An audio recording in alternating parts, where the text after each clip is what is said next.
Paul McCartney played bass and guitar, and of course, that's something that every Beatles fan, even the most casual Beatles fan, knows. He played those instruments. He even played the drums.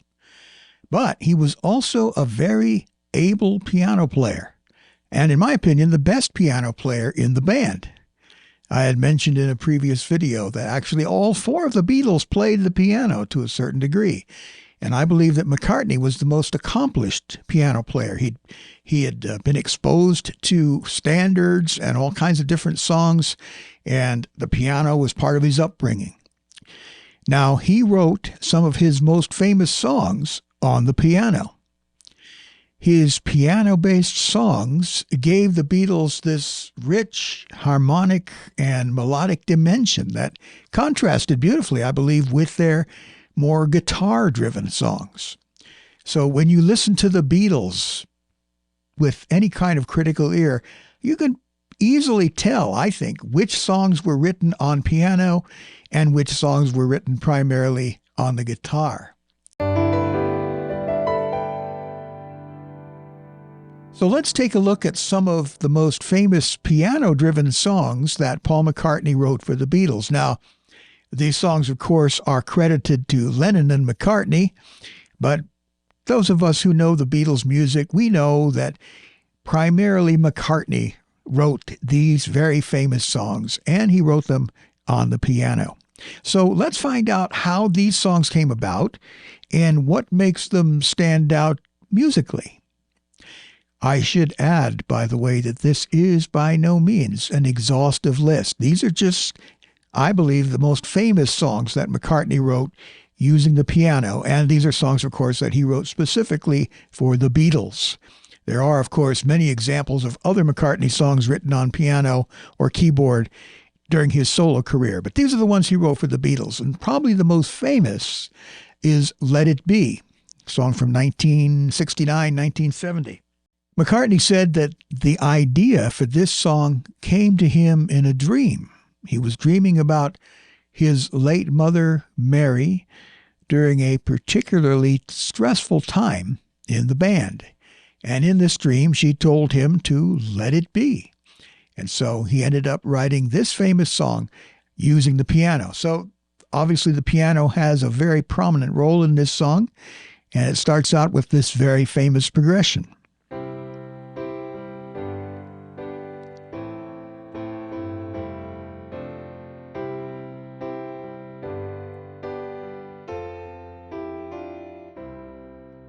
Now, it's kind of a gospel-style chord structure, isn't it?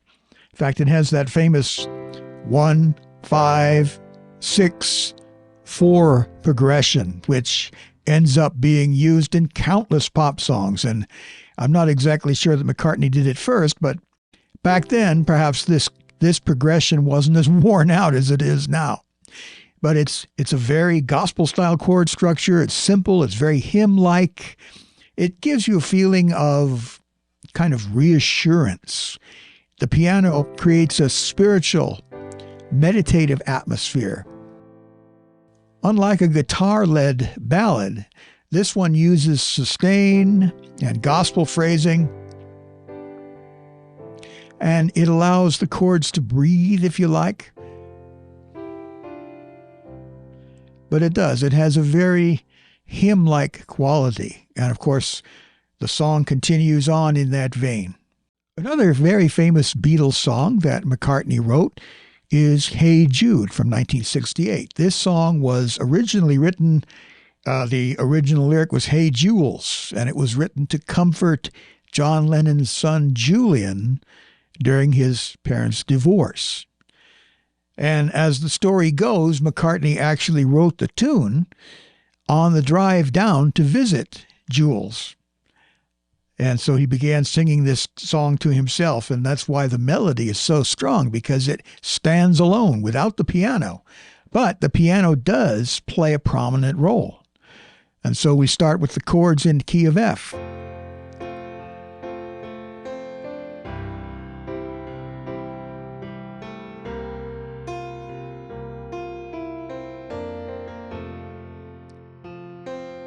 In It almost sounds a little bit like a lullaby. You can play it like that.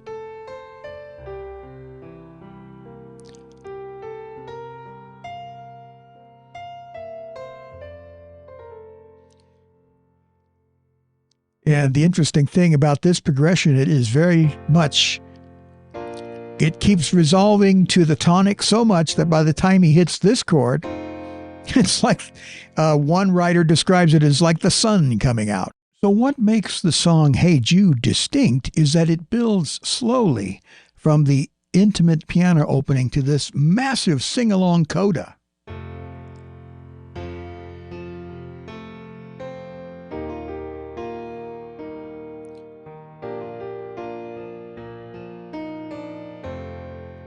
Now, you just can't imagine this song without the piano, and so it's quite obvious that the piano plays a prominent role in this song.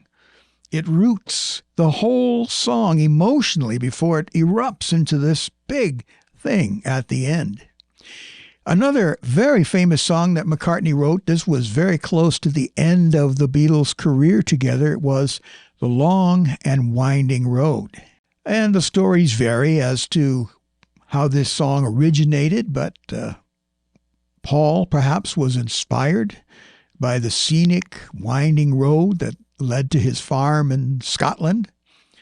And perhaps he saw it as a metaphor for emotional struggle and longing. And the song opens with a very famous piano figure. Now, this is one of those chords. He's playing A flat over B flat. That's a piano chord for sure.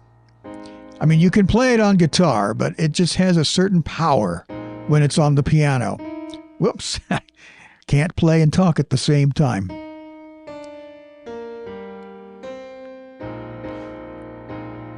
And so we have this slow, melancholy ballad. We got these nice arpeggios. And so Paul is actually using a ninth chord right there.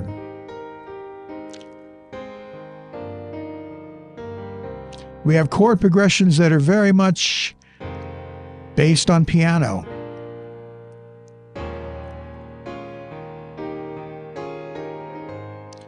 So the piano supports the very vulnerable vocal provided by Paul McCartney. Now, of course, later on, Phil Spector and his infamous wall of sound orchestration that he added to the song later was controversial, and Paul McCartney didn't like it. But the song's core remained an intimate piano lament. And so this is one of those songs that you can play it on the piano and it hangs together very nicely. It's complete. Just piano and vocal works very nicely. So obviously a very strong song by McCartney written on piano. Another one, though, that's very different than that is Lady Madonna. And in this particular song, McCartney, I believe, was inspired by boogie-woogie pianists like Fats Domino. And he wanted to make it kind of sound like a 1950s rock and roll thing. And so you have this very strong rhythmic piano riff, which I cannot play and talk at the same time.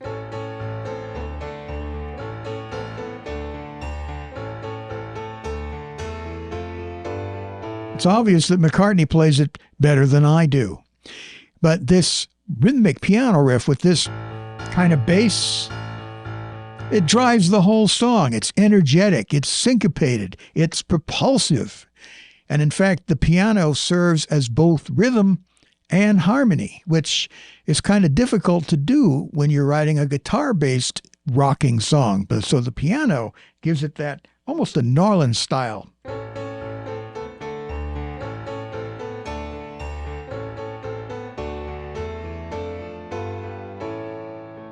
And then he goes into another key.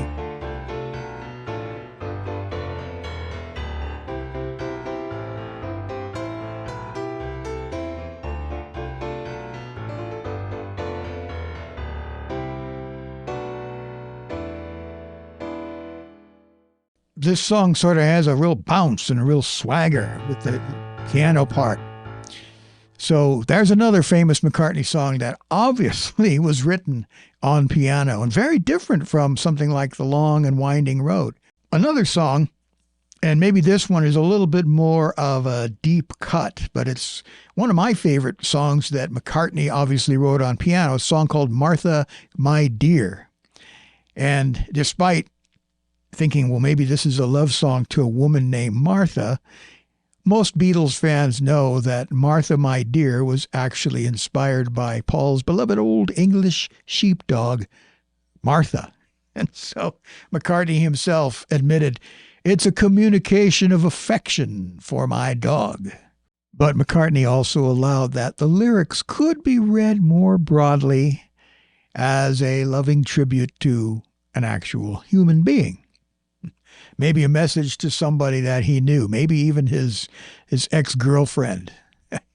Who knows? But anyway, this one sounds almost classical.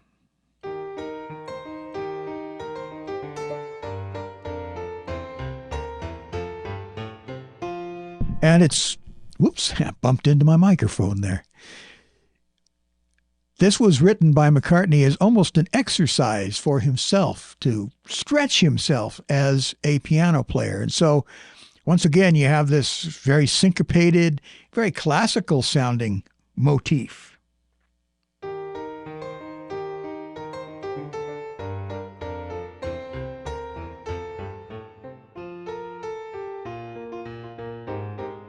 There's McCartney using ninth chords again, which is something that you would definitely end up doing on piano because you've got a triad, you can add a seventh, you can add a ninth. It all lies very nicely under the fingers.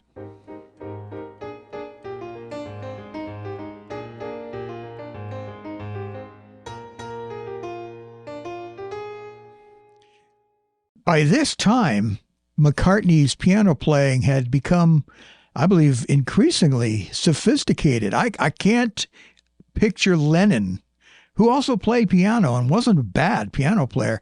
I can't picture Lennon playing something like this. This whole riff.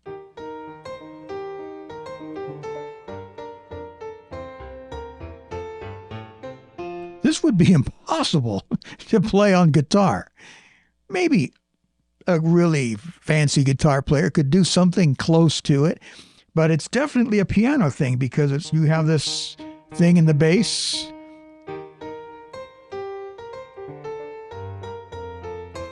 And this run here, that's not easy to do.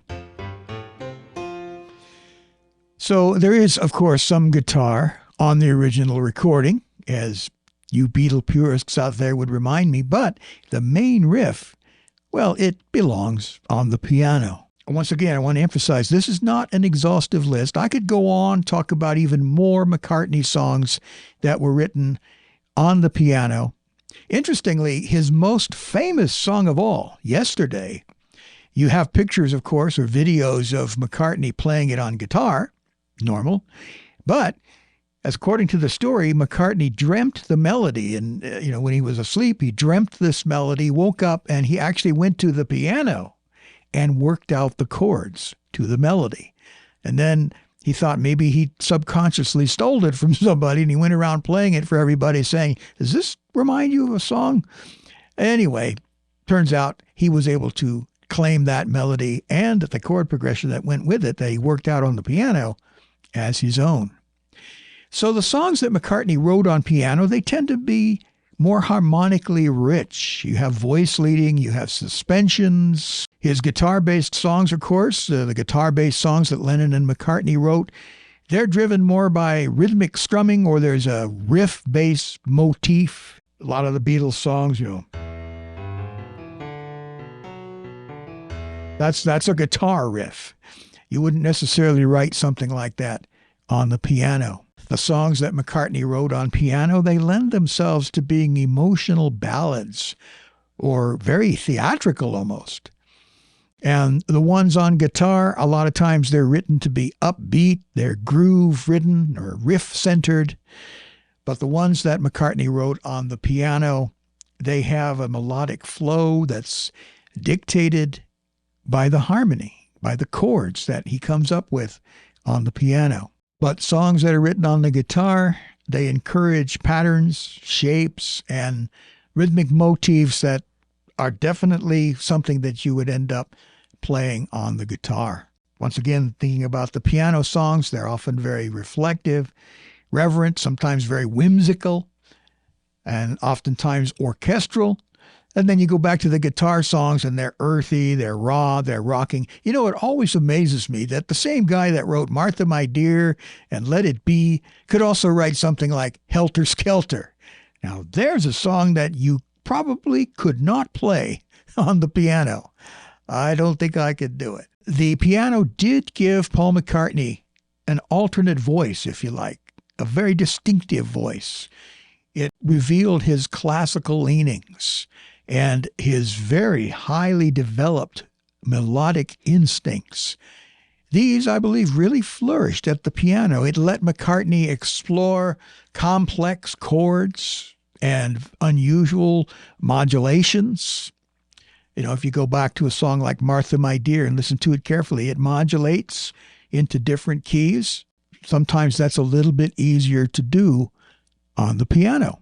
Two things that I'm asking you to do. Let me know what other songs you know. If you're a Beatles fan, you probably are already thinking, what about this song? What about that song? What songs did I leave out of this non-exhaustive list of piano-driven songs? Is there a particular song that I've highlighted? Obviously, I did not go into a full how to play these songs on this video, so if you want to learn how to play The Long and Winding Road or Martha, My Dear or Let It Be, and you would like me to do a tutorial on any one of these songs or one of the ones that I left off of the list, let me know and we'll explore those together because they're inexhaustible as far as interest and as far as musical things that you can learn from them. So let me know, which one of these songs would you like to learn more about and which ones would you like to learn to play? I hope this has been fun and maybe even a little bit helpful.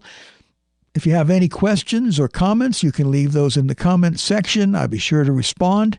Once again, you can support my work at Patreon. The link is in the description.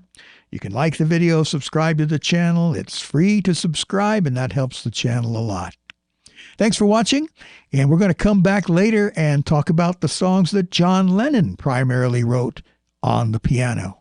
And there's even a couple of them from George Harrison and even Ringo, so be sure to stay tuned for that. Thanks again. I look forward to speaking to you in the next one.